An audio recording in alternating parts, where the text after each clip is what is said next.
विश्वास जगा है कि मोदी है तो मुमकिन है।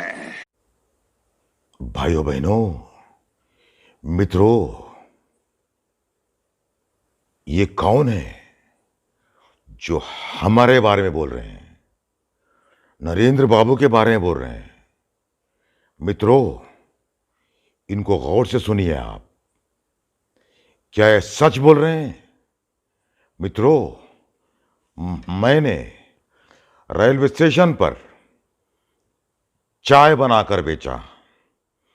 चाय बेचते बेचते मैंने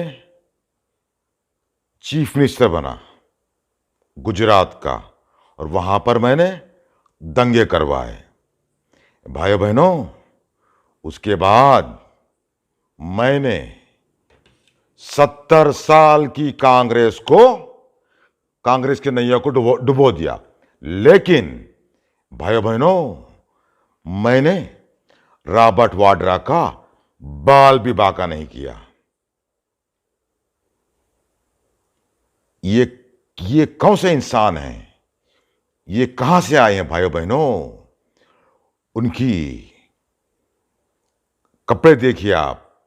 उनके कपड़े देखकर हम समझ सकते हैं कि ये कहां से आए हैं, क्योंकि हम कपड़ों से पहचानते हैं। हम भारतवासी हैं। हमें भारतीय होने का गर्व है। हम भारत माता की इज्जत करते हैं। इसलिए हम सारे देश को बेच रहे हैं। ये संत की स्पीच आप सुनिए, और इसमें कितनी सच्चाई है भाइयों बहनों, वो आप कमेंट के जरिए बताइए। Exclusive on HBC news and Muslim media studio. जय भारत, मां सलामा। आंदोलनरत है। मैं जंतर मंतर पे खड़ा हूँ। मेरा सपना था कि आप लोग एक दिन सत्ता में आओ। आप लोग आ गए, लेकिन इसके लिए तो हमने सपना नहीं देखा था। इसके लिए तो हमने अनगिनत झूठे मुकदमे सहन नहीं किए। इसलिए हमने अपनी बर्बादी नहीं सहन की। हम भी पाकिस्तान से आए थे देश विभाजन के समय। मेरे पूर्वजों को 5 किले जमीन मिली थी गुड़गांव में, उन्होंने नहीं ली। उनके सारे भाई गदर में मारे गए थे। मैं नहीं चाहता कि और किसी घर में ऐसा गदर हो। प्लीज आप मेरी भावना समझिए। नरेंद्र भाई, आपने कोई बलिदान नहीं दिया देश के लिए। आपके घर से कोई मरा नहीं है। जिनके घरों में लाशें बिछती है ना, वो उस दर्द को जानते हैं। तो इस दर्द को समझिए नरेंद्र बाबू। इसमें आपका, मेरा, समाज का, देश का, मानवता का हित निहित है। आप भूल गए अपने धर्म को।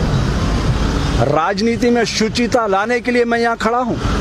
मेरे को फेसबुक पे लोग बहुत गालियां देते हैं। सारे साधु लोग मेरे से बहुत लड़ रहे हैं कि तुम देश के गद्दार हो गए हो, मुसलमानों के साथ खड़े हो। मैं आपसे पूछना चाहता हूं, आप कौन जाति के हो नरेंद्र भाई? अगर मैं ये कहूं, हिंदू मुस्लिम सिख ईसाई समझो अपनी शान को, मजहब की दीवारों में मत बांटो हिंदुस्तान को, तो मैं ठीक कर रहा हूं? मैं देश को बांट रहा हूं।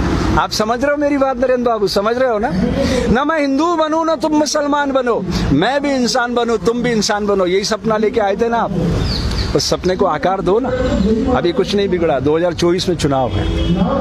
48 घंटे में रोज नाम तो बंद हो जाता है। पुलिस आपकी है, ये सारा देश आपका, सारा देश आपसे प्यार करता है। क्यों नफरत के बीज बो रहे हो आप? मैं अंत में इतना कहना चाहता हूं मेरे दोस्त नरेंद्र बाबू, प्रकृति सदैव हिंसा का फल दुख, दया का फल आनंद बरसाती रहती है। इसके खिलाफ मैं जानता हूं ये देश आपका कुछ नहीं बिगाड़ सकता, क्योंकि आपके पास 303 लोग। लेकिन उस कायनात की शक्ति को आप जानते हैं ना। आपको तो अच्छे से पता है अटल जी की मौत कैसे हुई। बोल दूं मीडिया पर? लाल टपकती रही। अंत में 2 दिनों तक आपने एम्स में छुपाए रखा उनकी मौत को, मालूम है ना? ऐसी मौत मरना चाहते हो क्या आप? अरे अच्छे इंसान बन के मरना, दुनिया रोए, हंसते हंसते जाइएगा। कबीरा, जब हम पैदा हुए जग हंसे हम रोए, ऐसी करनी कर चलो हम हंसे जग रोए। ऐसे मरोगे लाल टपकाते टपकाते, आपको अच्छा नहीं लगेगा। ये राम मंदिर का सपने की स्क्रिप्ट किसने लिखी थी? अटल जी ने। उसके निदेशक कौन थे? आडवाणी जी। और आप उसके मार्केटिंग हेड थे, याद है ना?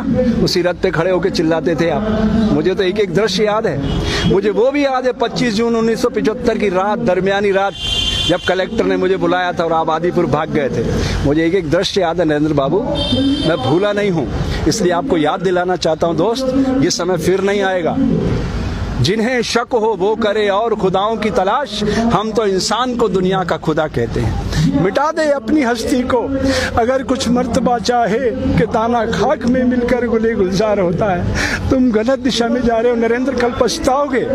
आज जहां हम हैं कल कोई और था, ये भी एक दौर है, वो भी एक दौर था, कितने और कितने चलेंगे। वो डोवाल कह रहा था, अजीत बाबू क्या नाम है उसका तुम्हारा NSA वाला, क्या कह रहा था वो, इतिहास लिख रहे हो आप, ये और इतिहास शक्ति से लिखा जाता है। आप भूल रहे हो नरेंद्र बाबू, ये आंसू देख रहे हो ना, अहिंसा और सत्य के आंसू है। महात्मा गांधी, तुम्हारे जैसे लाखों करोड़ों नरेंद्र खड़े हो जाए ना एक पलड़े पे, महात्मा गांधी के समक्ष एक तिनका भी नहीं है। पता है क्यों?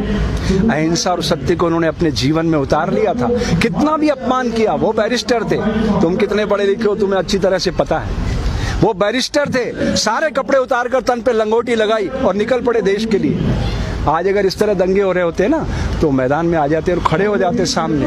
वो एक शख्स था जो भारत में खड़ा होकर मुसलमानों की पैरवी कर सकता था और पाकिस्तान में खड़ा होकर हिंदुओं की पैरवी कर सकता, इसलिए महात्मा गांधी कहलाया।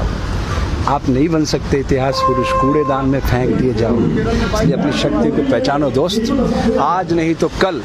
इस समय आपका इंतजार कर रहा है, अभी भी आत्मावलोकन का समय है।